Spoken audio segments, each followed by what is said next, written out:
के विषय में बताया गया कि प्रकाश में रिफ्लेक्शन कैसे होता है। रिफ्लेक्शन है, इंटरफेरेंस है, डिफ्रैक्शन है, स्कैटरिंग है, डिस्पर्सन है।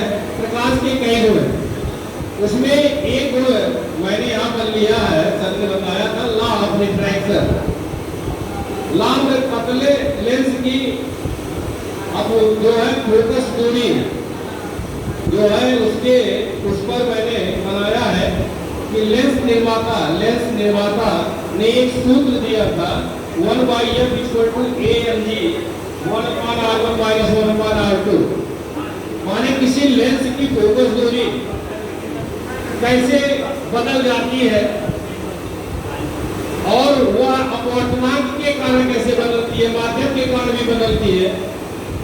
तो मैं आपको बता रहा हूँ, पहली फोकस दूरी है। जैसे आप देखते हैं अपने दैनिक जीवन में बच्चे को हम बताते हैं कि सिग्नल्स, ट्रेन के सिग्नल्स, जब ट्रेन नहीं आने वाली होती है तो उसके सिग्नल्स लाल रहते हैं। क्यों सर? लाल रंग के सिग्नल उसके रहते हैं तो दूर से हमको दिखाई पड़ता है। एक छोटा सा बच्चा आपके साथ जा रहा है तो पूछता है, पापा ये लाल रंग की बत्ती जल रही है, तो फिजिक्स नहीं जानता है। और नीली रंग की बत्ती ट्रेन को रोकने के लिए नहीं बनाई जाती। उसका कारण क्या है कि लेंस निर्माता के सूत्र 1/f = AMG 1/r1 - 1/r2 में जिसका अपवर्तनांक ज्यादा होगा उसकी फोकस दूरी कम होगी। तो NB कितना तय रहेगा, कहने मतलब बैगनी रंग के प्रकाश की जो है अपवर्तनांक रिफ्रैक्टिव इंडेक्स सबसे कम होता है, सबसे ज्यादा होता है सॉरी, और लाल रंग के प्रकाश से सबसे कम होता है। तो जिसका अपवर्तनांक ज्यादा होगा उसकी फोकस दूरी कम होगी। तो सबसे कम अपवर्तनांक किसका है? लाल रंग का। जो हमारा विद्युत है, पहली आपकी नाला है, प्रकाश में जो 7 रंग विद्यमान है उसमें सबसे कम अपवर्तनांक का प्रकाश लाल रंग का है। इसकी फोकस दूरी अपवर्तनांक कम होने के कारण फोकस दूरी बढ़ जाती है। यही कारण है कि लाल रंग के प्रकाश की फोकस दूरी सबसे ज्यादा होती है, व्हाइट रंग की सबसे कम। अब आती है अपवर्तनांक, अगर उसी लेंस को ले जाकर के किसी द्रव में डुबो दिया जाए तो मैंने माना कि अगर हवा में, वायु में उसकी फोकस दूरी 1/f है और द्रव में FL है, 1/f बराबर AMG - 1/r1 - 1/r2 और 1/fl बराबर हो जाएगा LNG। उस टाइम में 1/r1 - 1/r2 LNG क्या है? द्रव के सापेक्ष ताप का अपवर्तनांक है। मैंने 3 हल किया और मैंने दिखाया कि FL > FA। माने अगर किसी लेंस को ले जाकर के द्रव में डुबो दोगे तो डुबा देने पर उसकी फोकस दूरी बढ़ जाएगी।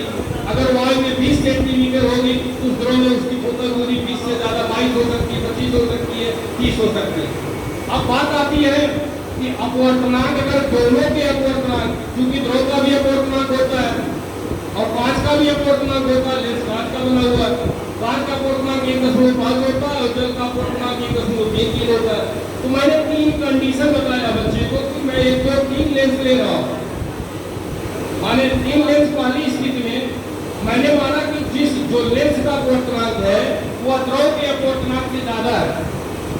कहने का मतलब AMG कितना देन ANL है। तो मैंने दिखाया मैथमेटिक्स का है मैथमेटिक्स कि FAL/FA या क्या है, पॉजिटिव आया। कहने का मतलब इनके नेचर में कोई परिवर्तन नहीं होगा। उत्तल लेंस हमारा कॉन्वेक्स लेंस बिहाइंड है, कॉन्वेक्स लेंस उत्तल लेंस की बात व्यवहार करेगा और अवतल लेंस की बात। मैंने सेकंड कंडीशन ये माना कि जिस द्रव में डुबो रहे हैं उसकी फोकस दूरी जो है कांच के जिससे लेंस बना हुआ है कांच के पदार्थ के अपवर्तनांक से ज्यादा है। कहने मतलब ANL > ANG है। तो मैंने उसमें दिखाया कि LNG का मान 1 से छोटा है। तो इस इक्वेशन FL/FA बराबर AMG - 1 LNG - 1 में LNG का मान 1 से कम है। कहने का मतलब FL/FA का जो ये रेशियो है निगेटिव है।